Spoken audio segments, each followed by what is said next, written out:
Occasion, le prix des springs s'effondre. Ah bah ça va donner un mauvais coup à la nouvelle spring d'ailleurs. Alors, cette dernière nous intéresse. Fraîchement renouvelée, cette citadine et la fiche technique très pertinente pour les déplacements quotidiens, sorte de Fiat Panda originelle. Aujourd'hui, un exemplaire affichant environ 20 000 km au compteur s'affiche sous la barre des 7 600 euros. Avec un peu de talent de négociation, on peut tomber à 7 000 euros facilement. Si on fait un rapide calcul, ça représente une dépréciation de 50% en 3 ans. Jusqu'à présent, les Dacia étaient les reines du maintien de la cote sur le marché de l'occasion. Ouais, mais avec la nouvelle version qui est arrivée, je pense qu'elles en ont pris un coup au final. La question de l'achat d'une voiture électrique n'est pas nouveau. Depuis des années, Mobilizy vous incite à louer, quitte à ce que cela coûte un peu plus cher sur l'instant plutôt que d'acheter. Alors là, je suis pas du tout d'accord avec ça pour le coup, mais ça veut dire qu'ils n'ont pas confiance, eux, à la technologie des voitures électriques en fait. S'ils veulent qu'on loue les voitures électriques au lieu de les acheter.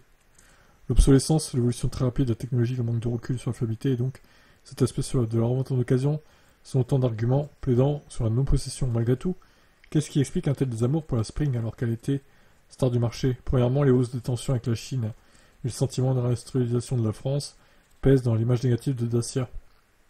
Sa production est assurée en Chine par Dongfeng et donc elle est exclue des bonus écologiques. Dans la tête des acheteurs, la Spring, neuve ou d'occasion, ne fait plus partie des tendances. Par effet ricochet, la valeur chute. Ensuite, l'arrivée sur le marché de nouvelles citadines électriques plus sexy. C'est surtout ça, oui, la IC3, la Renault 5, bientôt Twingo. Alors la R5 elle est chère, par contre c'est pas la même catégorie de prix. Par contre oui, la IC3 c'est concurrente directe, hein, clairement.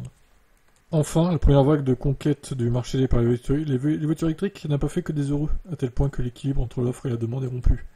Mais en disant ça, on enfonce une porte ouverte. Non mais il faut aussi dire que voilà, en plus là à l'écran c'est une 45 chevaux. C'est une bouse, vous allez pouvoir. J'ai mis l'essai sur ma chaîne, là. J'avais fait ça il y a quelques années.